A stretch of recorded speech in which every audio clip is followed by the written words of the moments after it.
Welcome to the deep dive.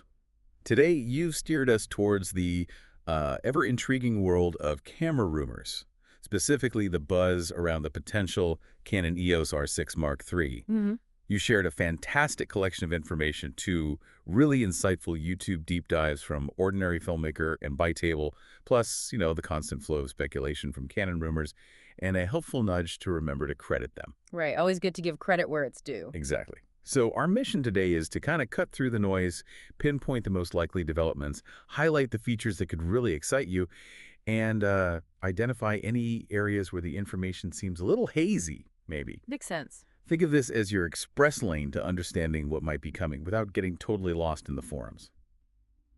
Okay, let's dive right into the timeline. Yeah, and what's immediately interesting is that even figuring out when this camera might appear is like a bit of a puzzle. Our sources offer slightly different takes. Totally. Ordinary Filmmaker starts us off mentioning Ken Rutter, suggesting we could see it as early as Q2 2025, so April through June. Mm-hmm. However, they also wisely remind us that Canon isn't always, the most punctual. They mentioned the EOS R5 launch as an example. Right. Delays happen. Still, they seem to think a delay into the third quarter would be, well, unexpected for this one. Okay, and if we connect that to what Bytable is hearing, their sources are pointing more towards a May 2025 launch. May, okay. They even offer a possible reason for a slight shift past the usual February CP Plus announcement. For anyone unfamiliar, CP Plus is that big camera show in Japan. Where lots of new stuff gets unveiled. Yeah. Bytable suggests maybe production demands for the higher end R5 Mark II and the flagship R1 might be taking priority. Ah, that makes sense. Resource allocation. Exactly. But they also mentioned that Q1 2025 isn't entirely out of the question either, so still a bit flexible there. And then we have Canon Rumors, who, and I appreciate their honesty about recent predictions. Yeah, they've been upfront about that. They initially suggested a late 2024 announcement with availability in early 2025. Now, they're kind of indicating December as the absolute latest. We might hear something official. Which definitely brings up the question of how much weight to give these really early reports. Right? Sure. Like Canon Rumors themselves point out, info about the R6 Mark III might not be as tightly controlled as it is for their big flagship models. That's a good point. Could explain some of the variation we're seeing. Yeah, exactly. So, okay, for you keeping track at home, the most commonly suggested window seems to be Q2 2025, maybe May being a strong possibility. Mm-hmm.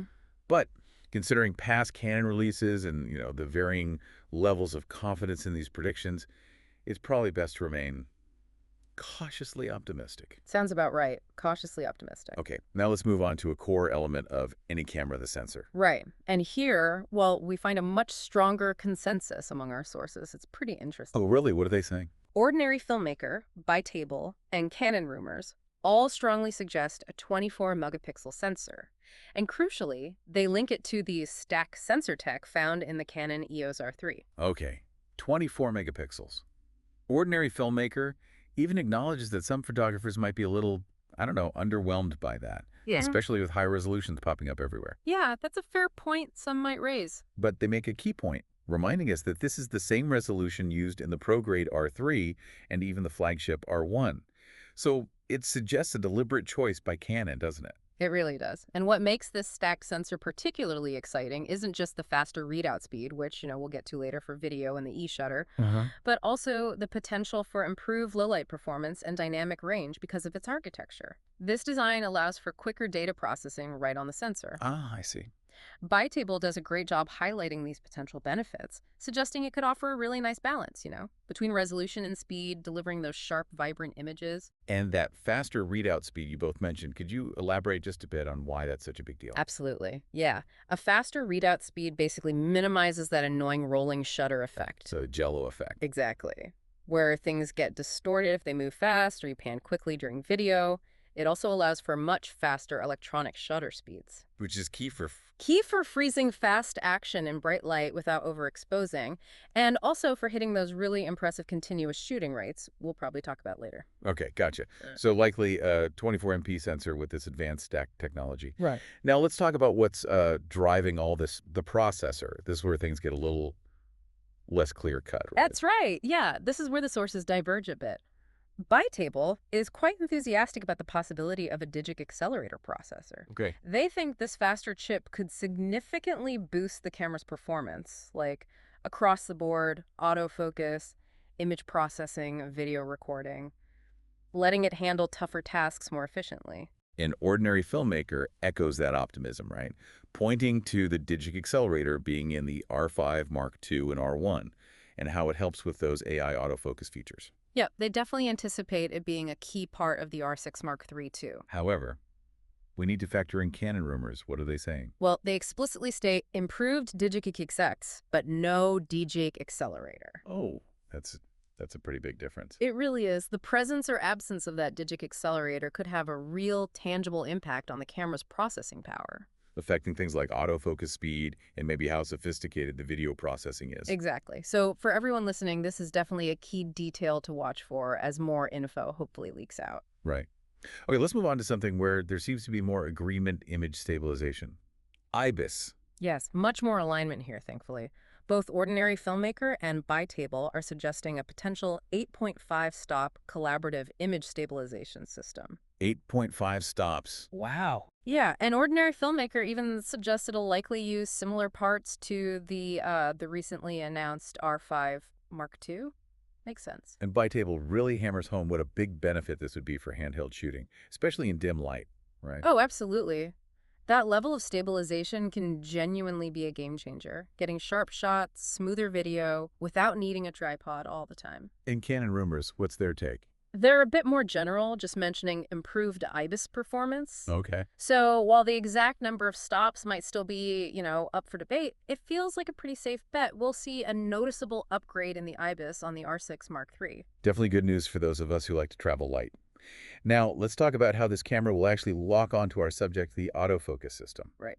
Bytable makes a strong prediction here. They're suggesting the R6 Mark III will basically inherit the advanced autofocus system from the R5 Mark II. A whole system. Seems like it. Yeah. Including their, highly regarded dual pixel CMOS AF2 tech with, get this, 1,053 autofocus points. Wow. They highlight its speed, accuracy, effectiveness, even in low light, and also its sophisticated subject tracking. And Ordinary Filmmaker is on the same page. Pretty much. Expecting the R5 Mark II's AF system to trickle down, they even suggest that if that Digic accelerator is included... Back to the processor question. Exactly. If it's there, it could unlock some of those more advanced AI-powered modes, like priority action for sports photography. Interesting. But what about Canon Rumors? Are they more cautious? A little, yeah. They note improved focus sensitivity, but they don't specifically mention the advanced features or that huge number of focus points. Okay. Interestingly, though, they do mention that eye-controlled AF,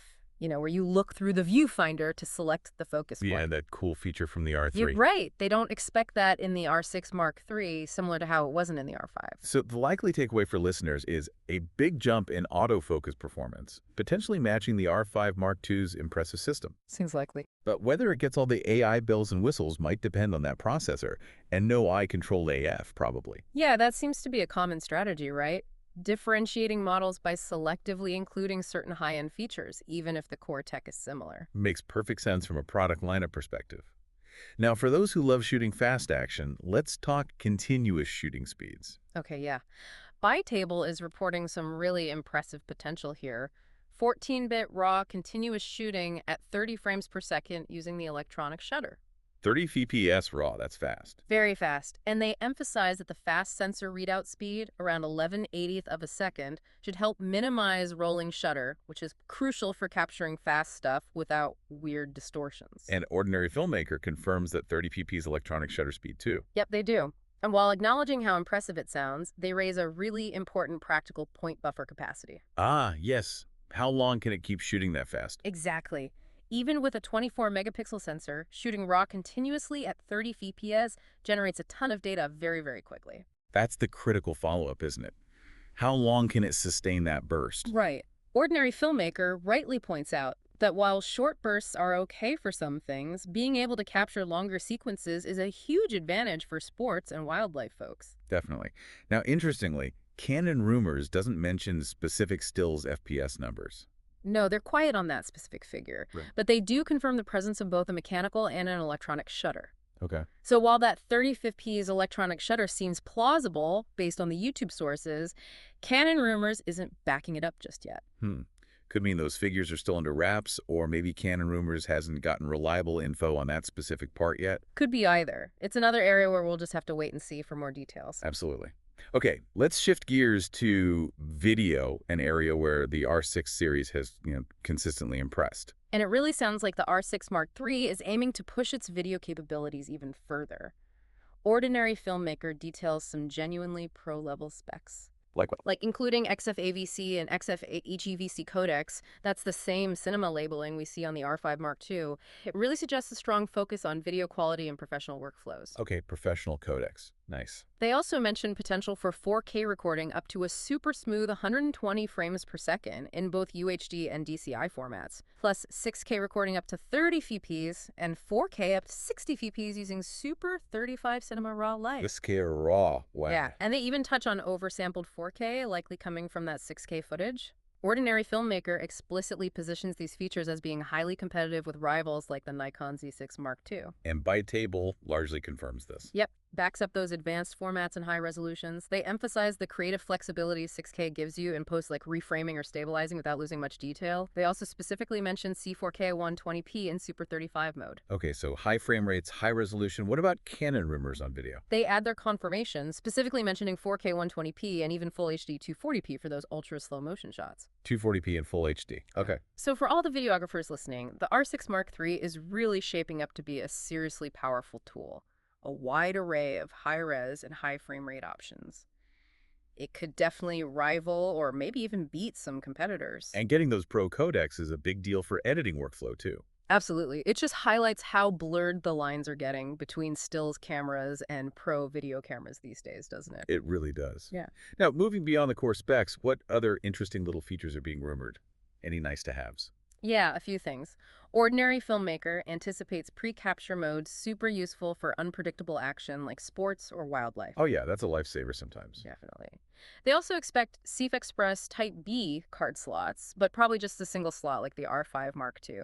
Dual CF Express might still be reserved for the top-tier R1. Makes sense. They also think Canon will likely use the same EVF and LCD as the R5 Mark II, economies of scale, and they reiterate no eye-controlled AF. Right. In-camera noise reduction is expected, though Ordinary Filmmaker still suggests doing it in post for the best results. Yeah, standard advice, usually. What about bi-table? Anything different? Bi-table adds the potential for in-camera neural network noise reduction using AI. That could be a big step up for high ISO performance right out of the camera. Ooh, AI noise reduction. Interesting. Yeah, and they also mention a possible high-resolution magnification feature for really checking focus and detail. And Canon Rumors. What bits do they add? They chime in suggesting maybe a combo of one CF Express slot and one SD UHS-2 slot, so maybe a mix for compatibility. Okay, that's different. They agree on the R5's EVF being likely. Again, no eye control AF.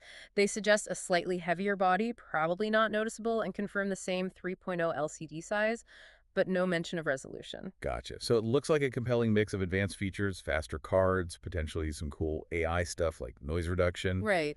And the physical design seems like it'll be more evolution than revolution, probably borrowing parts from existing models. Yeah, leveraging existing well-regarded components like the EVF and LCD just makes a lot of sense for manufacturing and cost.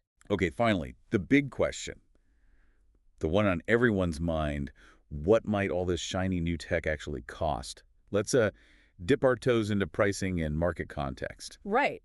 Ordinary Filmmaker points out the current R6 Mark II has been selling for around, $1,999 with rebates lately? Yeah. Seen some deals around that price? They speculate the R6 Mark III might launch closer to the original R6 and R5 price, around $2,499, especially considering exchange rates and the competition. Sony's A7 IV, Nikon's Z6 Mark II, they're both roughly in that $2,500 ballpark, give or take promotions. Okay, so around $2,500 seems like the target maybe. What about Canon Rumors? They add an interesting tidbit. The R6 Mark II recently had a big $500 instant rebate, now down to $200, maybe clearing stock. To be. And one commenter on their site even speculated that if it gets that stacked sensor we talked about, Yeah.